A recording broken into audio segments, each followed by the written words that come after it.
The wind howled across the plains carrying sorrowful songs. These were the songs of Smith's farm. Built in 1850, the farmhouse stood as a dark silhouette against the setting sun. Once a place full of life, now just a shell filled with sadness. They say that Henry Smith, the original owner, went mad. In a fit of jealous rage, he took the life of his wife and then his own. Locals whispered that their tormented souls remained trapped, locked within the decaying walls of the farm. For decades, rumors spread of strange occurrences.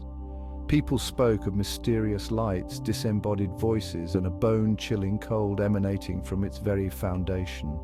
Few dared to approach, and those who did returned with stories that would chill you to the bone. The farm stood as a spectre of tragedy, a grim reminder of the darkness that can dwell within the human heart. Annie was always drawn to the unknown. From a young age, she devoured books on the paranormal, her imagination fueled by tales of ghosts and cursed places. While others shied away from such things, Annie felt a strange pull towards them.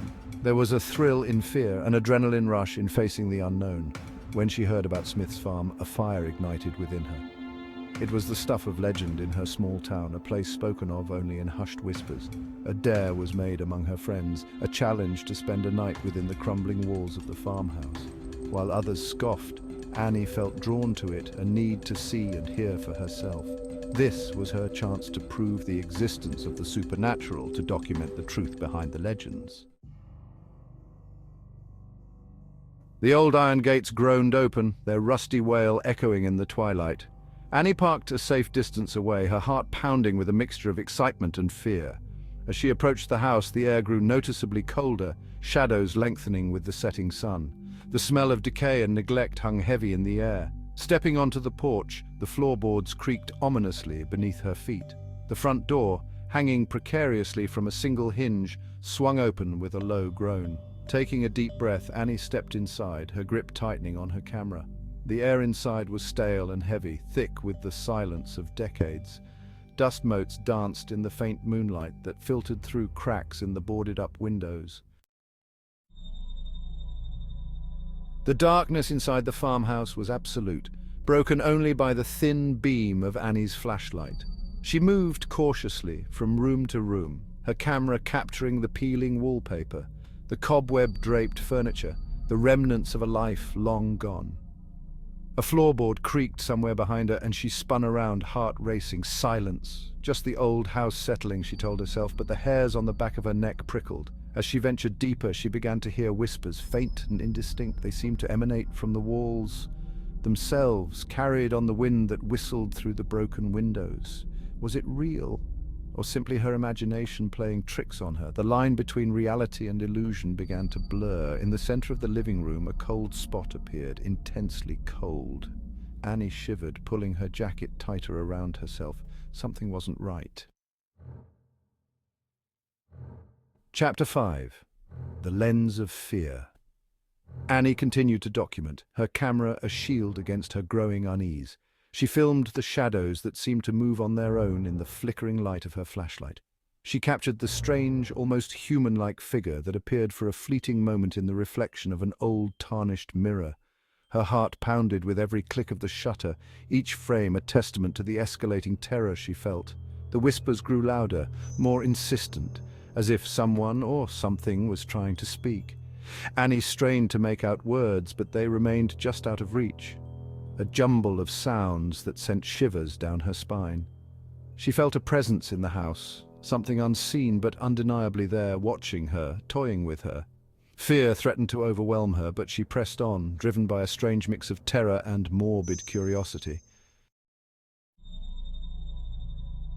Chapter 6. A Grip of Ice.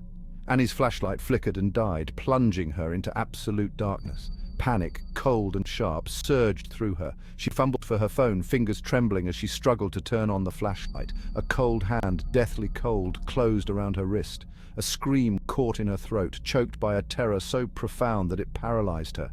She tried to pull away, but the grip tightened, sending waves of icy pain up her arm.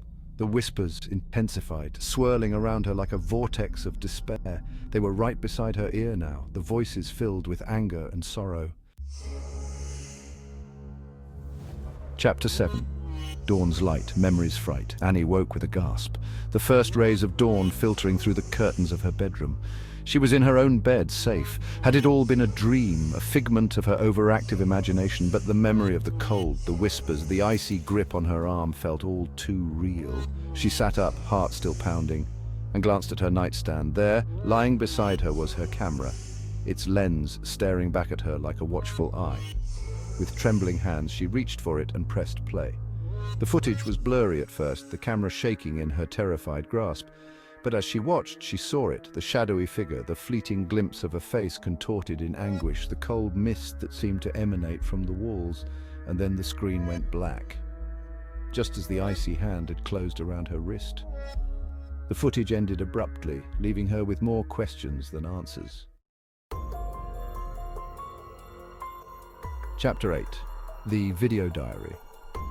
Annie couldn't shake the feeling that what she had experienced was real. The video footage, brief and blurry as it was, seemed to confirm her worst fears. She decided to share her experience, uploading the video to social media. She titled it "Smith's Farm, A Night of Terror," and included a detailed account of what had happened. She described the oppressive atmosphere, the strange sounds, the whispers, the bone-chilling cold, and that terrifying moment when she was grabbed by an unseen hand. She didn't try to explain what had happened, didn't offer any theories or explanations. She simply presented the facts as she had experienced them, leaving others to draw their own conclusions. Chapter 9. Viral Terror. Annie's video spread across the internet like wildfire. The grainy footage, the chilling account of her experience, captured the imaginations of viewers worldwide. People were captivated by the story, drawn in by the raw terror that permeated every frame of the video. Comments poured in, some skeptical, some terrified, others offering words of support and encouragement. Overnight, Annie became an unlikely internet sensation. News outlets picked up the story, interviewing her about her experience. Paranormal investigators reached out, eager to examine the footage and offer their analysis.